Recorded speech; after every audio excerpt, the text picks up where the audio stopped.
The current mainstream media would have you believe that there are individuals out there that are capable of incredible amounts of evil. They want you to believe that some of those in power are evil to keep us in fear, keep us down. But we demand justice and need someone to blame. What we get is the scapegoat. When the news broke out about Jimmy Savile, no one really cared enough to look into these allegations properly. Savile had no descendants to defend his honor. Jimmy Savile, scapegoat. They waited until he was dead because he would have ripped them to shreds. Savile, born in Leeds, was the youngest of 7 children. His elder siblings were Mary, Marjorie, Vincent, John, Joan, and Christina. In a Roman Catholic family, his parents were Vincent Joseph Maine Savile, 1886 to 1953, a bookmaker's clerk and insurance agent, and his wife, Agnes Monica Kelly, 1886 to 1972. His paternal grandmother was Scottish. Savile grew up during the Great Depression and later claimed, "I was forged in the crucible of want." He described his father as scrupulously honest but scrupulously broke. Savile's mother believed he owed his life to the intercession of the Venerable Margaret Sinclair, a Scottish nun, after he recovered quickly from illness, possibly pneumonia. At the age of 2, when his mother prayed at Leeds Cathedral after picking up a pamphlet about Sinclair. At the age of 18, during the Second World War, he was conscripted to work as a Bevin boy and worked in coal mines, where he reportedly suffered spinal injuries from a shoe firer's explosion, and he spent a long period recuperating. Following his colliery work, Savile became a scrap metal dealer.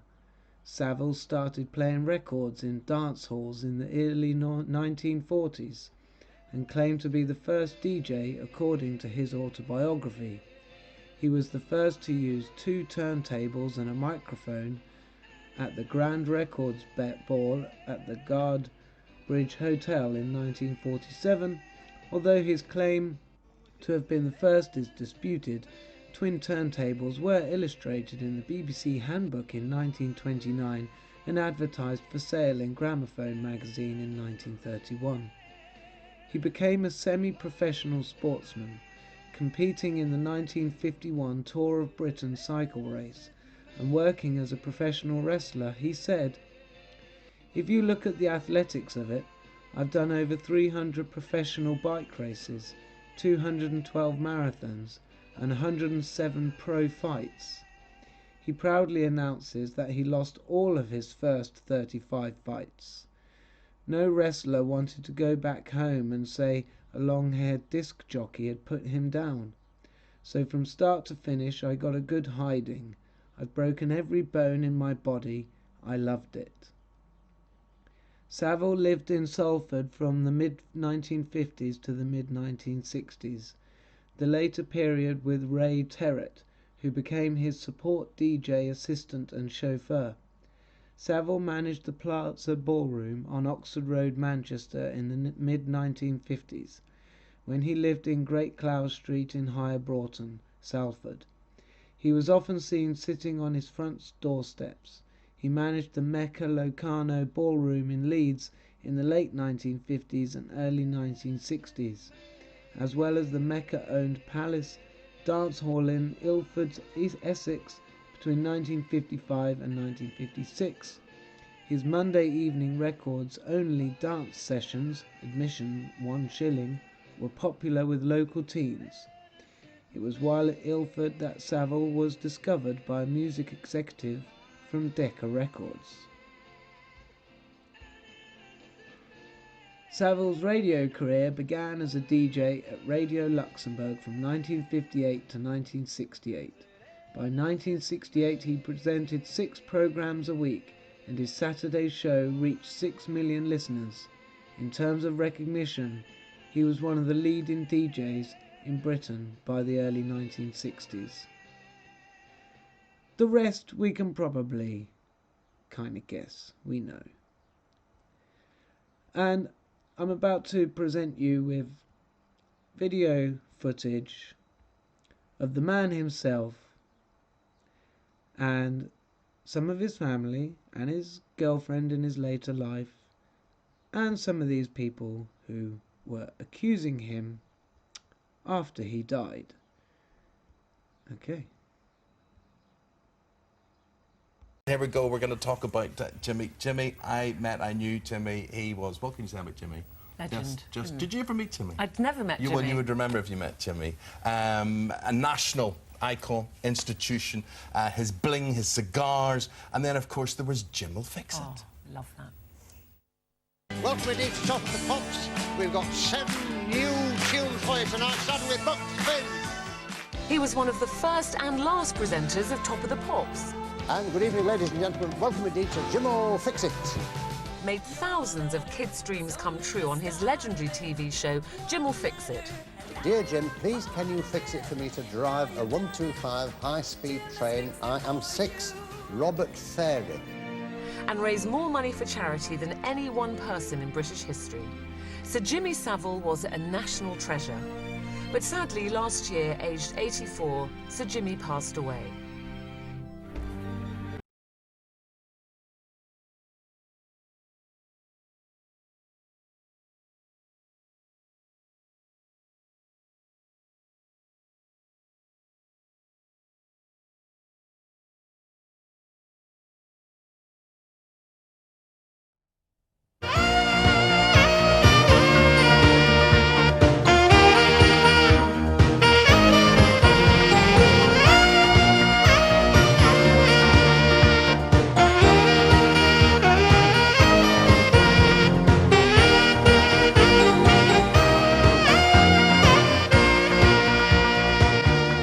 Jimmy Savile has been one of Britain's leading disc jockeys from the late 50s to the present day.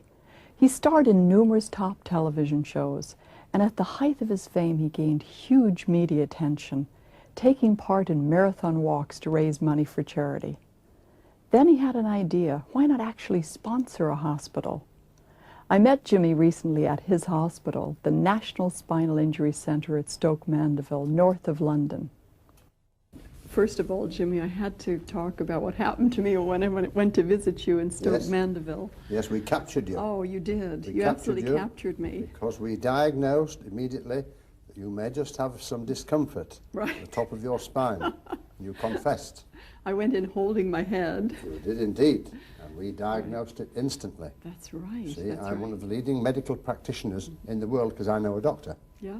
So if you know a doctor, that makes you a doctor. It does, it does. Right. You learn all of their techniques. Did we or did we not make you feel better? You did. Thank you very much definitely indeed. Did. I have to tell the audience what happened to me. Really? Because you put me into this machine and x-rayed me. I had a whiplash. We didn't x-ray you. It's called a magnetic resonance imager. That's and it's right. different to x-ray because it's not dangerous at all. Oh, that was fantastic. It wouldn't have put you under any danger at all. I just wanted to see if the inside was as beautiful as the outside. Oh, that's very nice of you, Jim. Don't mention it. Carry on talking for a long time. I'm going to light this up. Yeah, I should call you Sir Jimmy. No. Because you've been No, my name's Jimmy. Well, I'll call you Jimmy then. Okay. So I was very impressed, you know, when I was there. I was impressed with what's happening at Stoke Mandeville. To see these children, it seems like it's mainly children that are in these wheelchairs. No, our average age group at the hospital is 18. Is that right? Because young people damage themselves more than adults do. So we are filled with a hospital full of robust, if inconvenienced, young people, and we keep them metaphorically on their toes, and they keep us literally on our toes, because every day's a party, every night an excuse for a hooli of some sort or other, and they don't call it a hospital, they call it the Jimmy Savile Country Club. Yeah, it really doesn't have the appearance of a hospital. No. It's a very comfortable place when you get in there. And I really was impressed with all of the kids around the, is it a karaoke machine? Is that what it's That's right, all of the Yes. karaoke. We have every possible thing for good times, because you see our patients there are not poorly. To be poorly, you need to have a pain, you need to go to a doctor who passes you on to a specialist, who refers you to a hospital, and they'll say, come in on Thursday and bring this with you and that. So psychologically, you are poorly as you go through the door.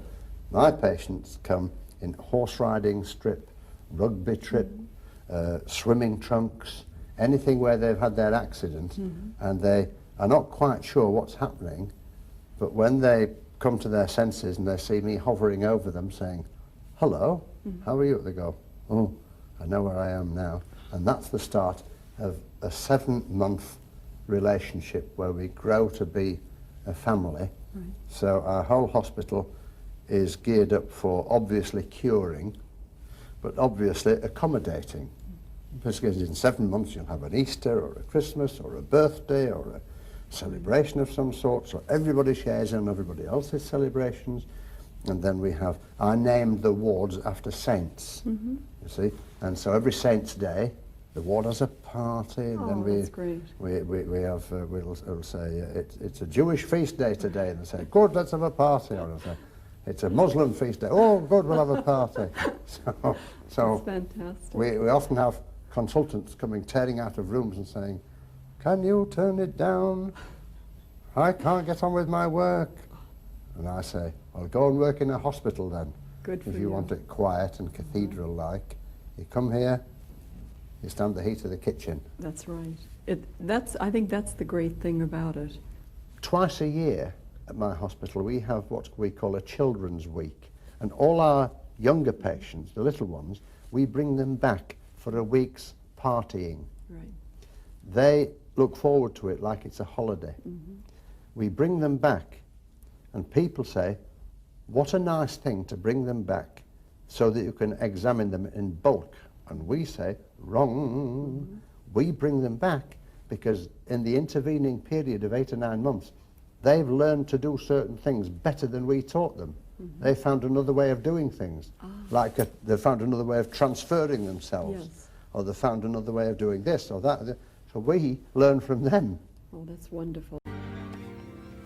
Yeah, well, that was a sad day for many, but during his lifetime and since his death there have been rumours surrounding his sexuality, a secret love child that have all come to light, tarnishing his memory. So what is the truth? Well, joining us now to set the record straight for the family is Jimmy's niece, that's Amanda McKenna, and his long-term girlfriend, Sue Hims. And it's lovely to see you both.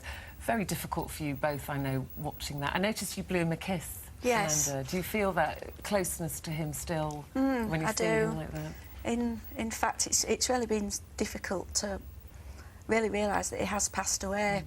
And on Monday, when the book was launched, for me, that was when it really hit home that he's not here any longer. And you talk about the book there, Amanda, because there's so many stories, so many newspaper stories in particular, and the book is called about, naturally enough, As About That Then. And this is this the authorised biography that we're talking about here? You are happy with what's inside here? Yes, yes, right. we're very happy. We're very happy with what Alison Bellamy's done. We think it's a wonderful book. And how much did you take part in creating this book? Have you given her a lot of information? Yes, I mean, obviously we're giving a lot of information about, obviously, the day he passed away, family information, myself and my cousin Roger, and then obviously put Alison as much as we could in front of the right people. Well, let's find out the rights and wrongs, the truths and the untruths about this. That's really They don't learn from us. I think you always do, though, when you're talking. Well, yes, but nobody does it consciously. Nobody learn. We bring them back so that we can observe them for a whole week, and we watch them transfer themselves into bed, we watch them transfer themselves onto the toilet, we watch them do all sorts of things, we watch the way that they eat, and they, because of their purity of action, find much better ways of doing things than we could ever conceive.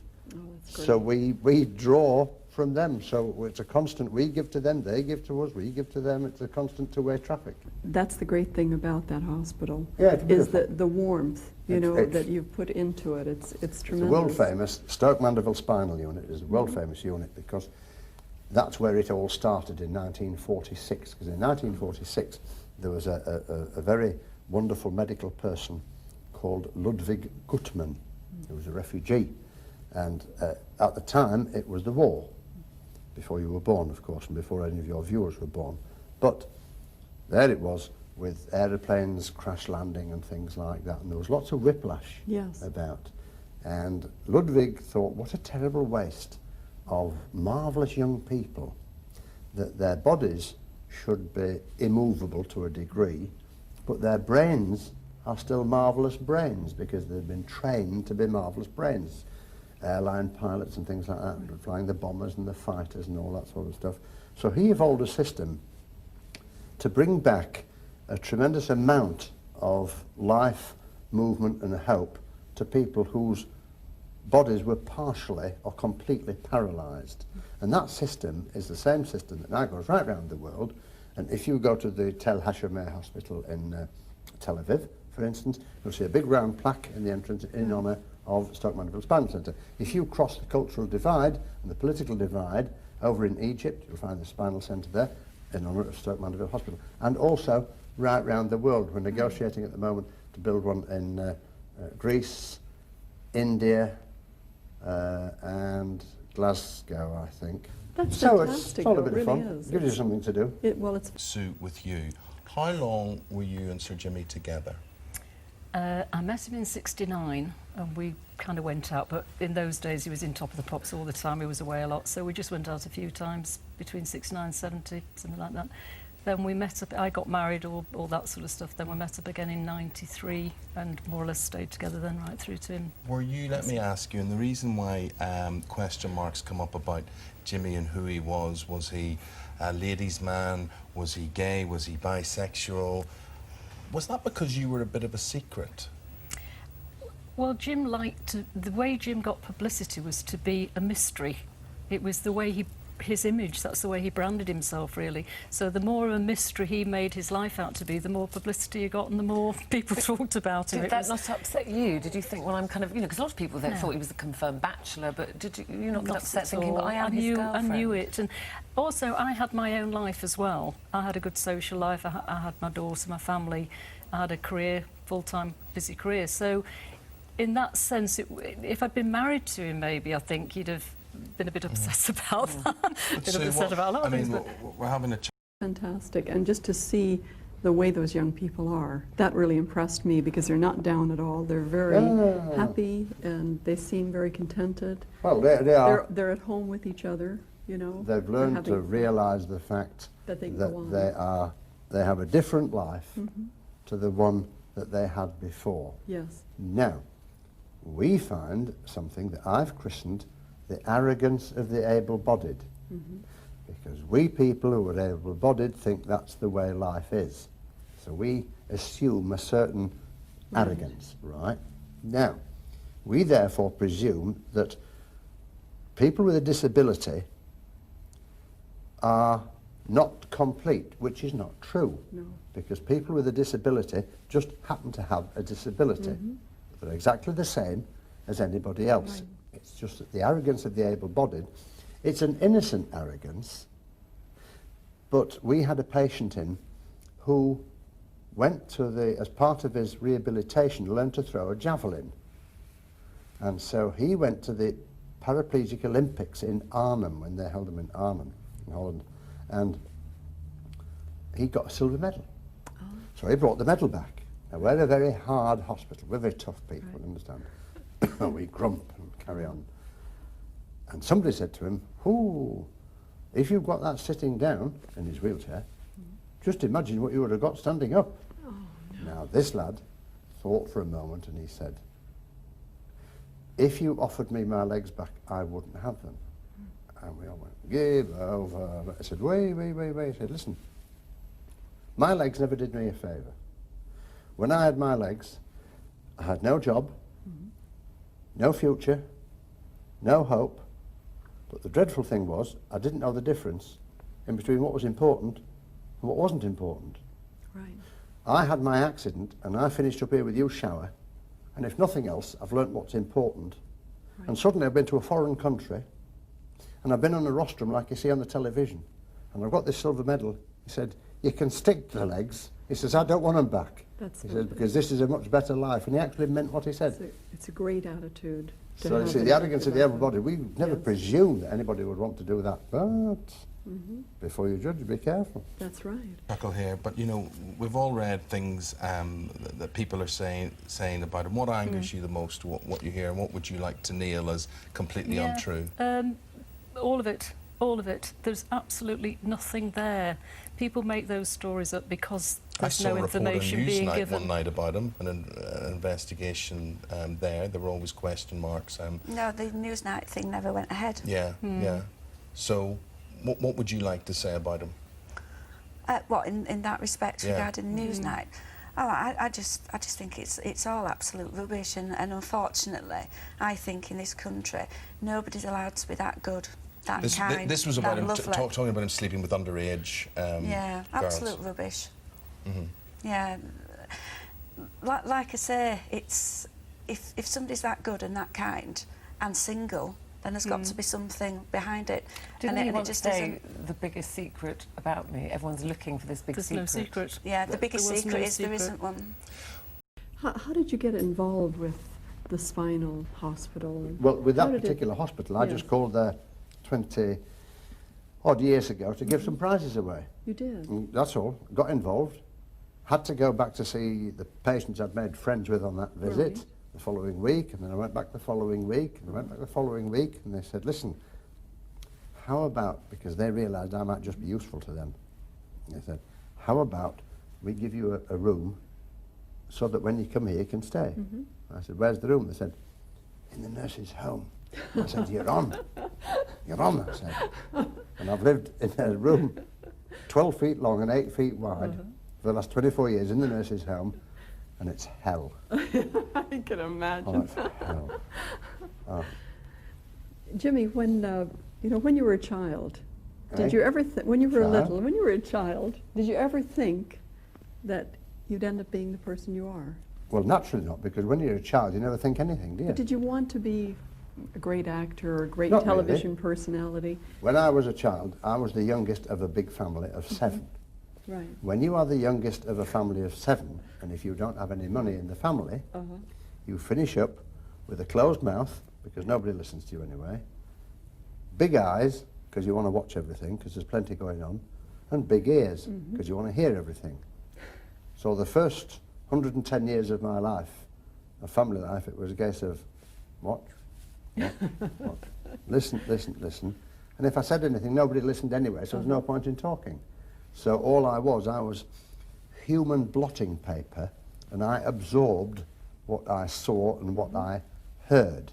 And when I had to start on the survival kick of my own, then that influenced me to go down the road. For instance, Louis Theroux knocked on his door and made that amazing programme about Yes. him. And I think Louis was a bit disappointed that there wasn't much of a secret. That gave an insight into his life there as all. Now, what is the situation also I've read about the will or his estate and the emergence of someone claiming to be his love child? Is the estate being contested? Well, a claim has been made on the estate, but the actual confirmation as to whether the lady in question is his daughter is still with the executors, because the DNA is not being confirmed yet. Do you believe she might be his daughter? To be honest, I've not got a clue actually.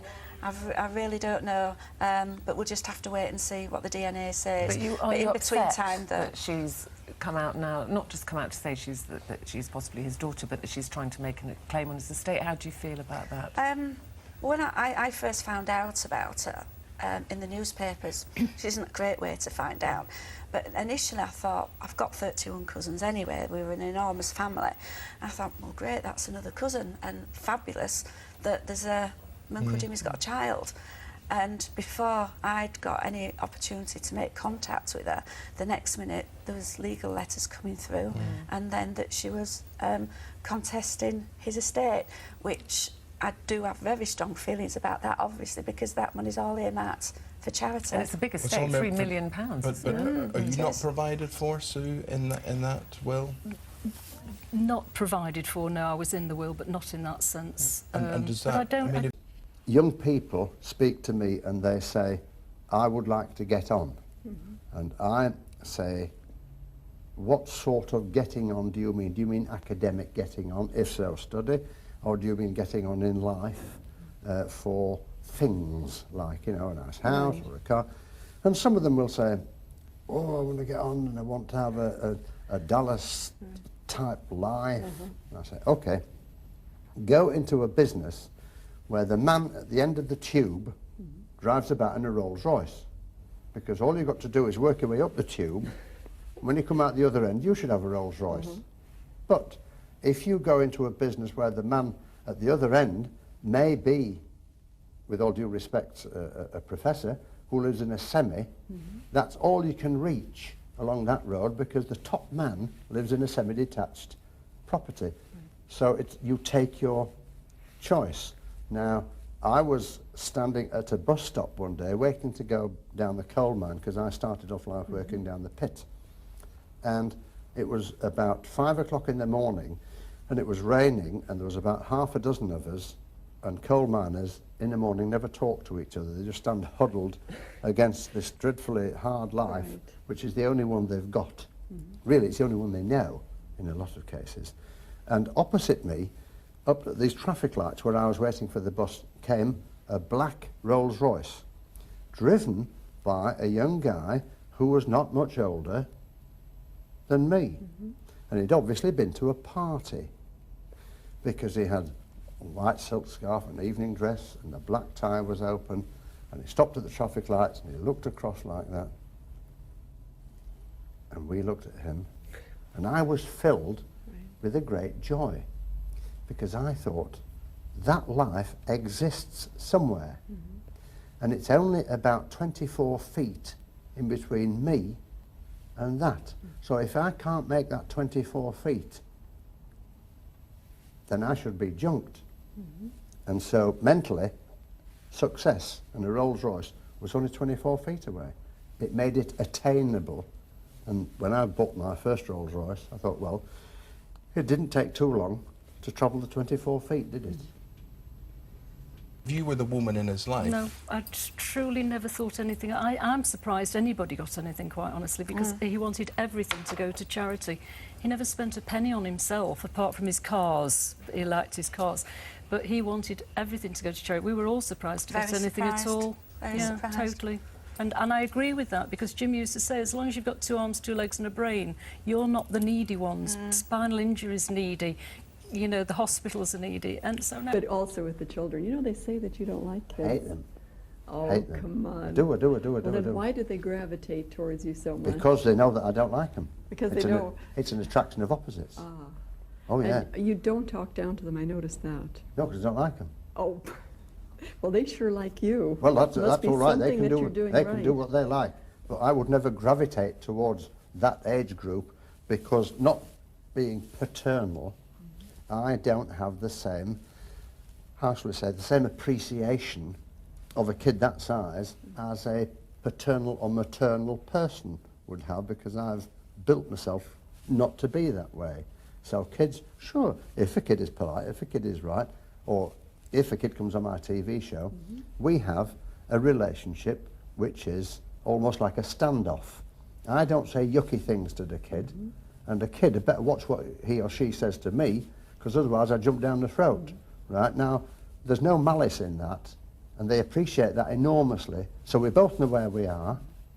That's why I hate him. Jimmy, if a young person that was leaving school came to you and you were going to give them a little bit of advice, what do you think it would be? It's very difficult to give a young person advice, because you can give them advice about any mistakes they may have made, because they may remember those mistakes they've made. But it's difficult to give them advice about something of which they have no concept, because the brain cannot really accommodate what the brain cannot conceive. So you have got to be careful about the sort of advice. So, the Nolan sisters, of course. Yeah. Free to display their own taste in clothing, the girls made it onto Top of the Pops, only to encounter the corporation's eccentric uncle. I stood next to Jimmy Savile, and I was 14, and he was all over me. Ladies and gentlemen, there are more Nolans than meet the eye. You know, it's a bit like, ooh, I don't think I like it. This is a Nolan here, but she's not old enough to join. But it's funny, because then you know it's family, because I could see my sisters glaring at him like, you touch her and we'll kill you. And they would have, you know, and that's where family come into it.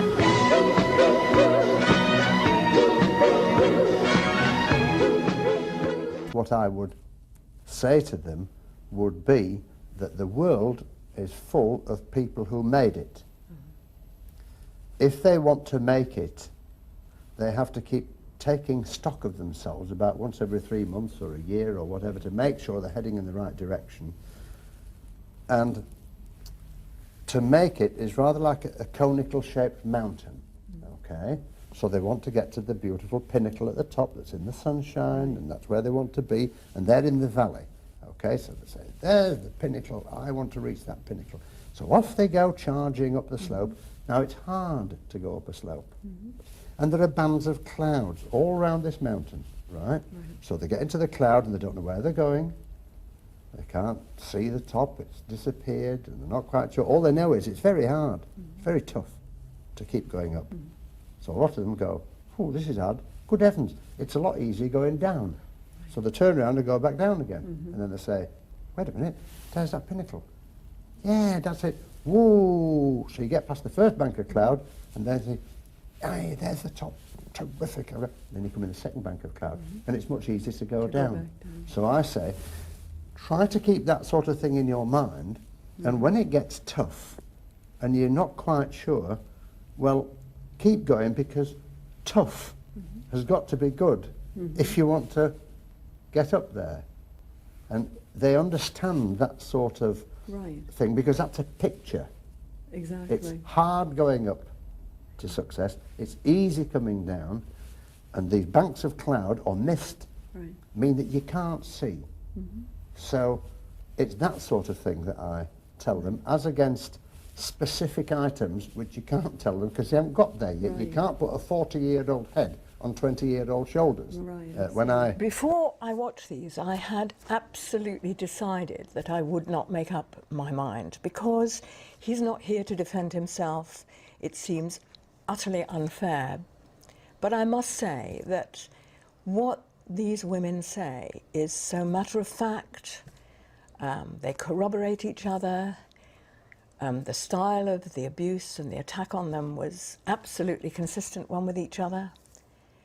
And I'm afraid the jury isn't out anymore. And I opened the door and I walked in, and Savile was sat in the chair with the right side of his body facing me. And there was a girl of about 14 with long brown hair, sat on his knee. He had his left arm up her skirt, and he was kissing her, but what I distinctly remember, and that's the image that sticks in my mind, was the fact, as I opened the door, he turned his head, and it was just his tongue that was just sort of coming out of her mouth that stuck in my mind. It was that image. So it wasn't just like a peck on the cheek that she jumped on his knee and sort of done it spontaneously. It was a definite sexual advance to this girl. What I know about child abuse is it comes off on the child, and the child takes the guilt, the child takes the responsibility. And I say to these women, don't be angry with yourselves. It's the adult to blame. And it's the adult world that created this mythical figure who was above criticism, who was above blame. And of course he wasn't. And I feel that we, in television, in his world, in some way colluded with him as a child abuser, because I now believe that's what he was.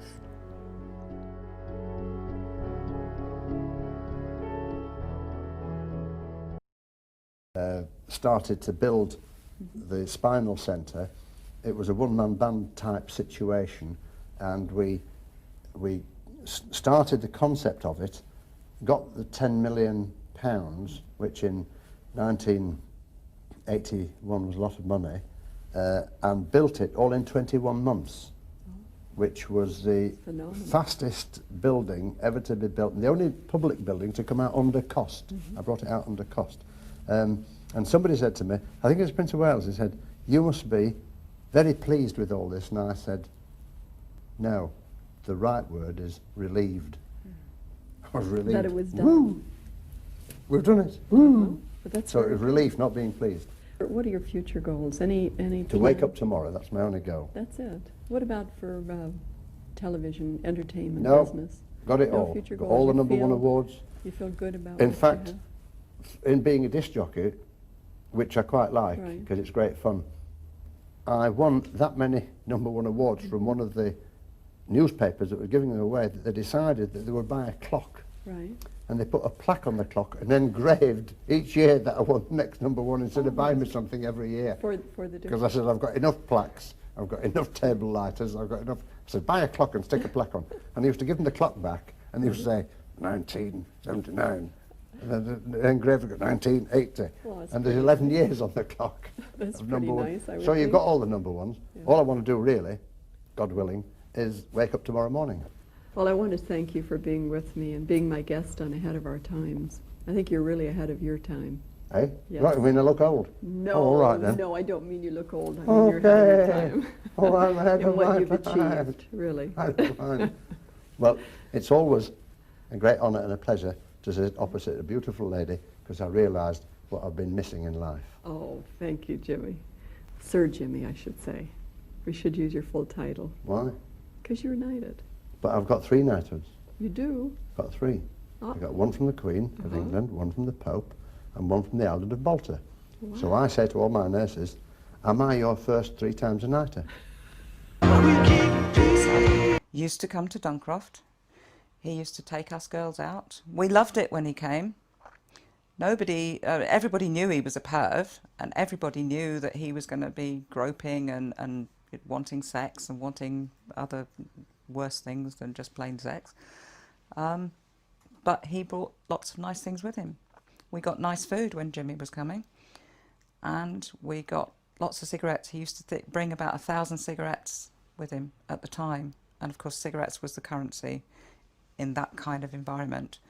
So girls just flocked around him, and he bought sweeties, and sometimes he bought perfume, and he bought makeup.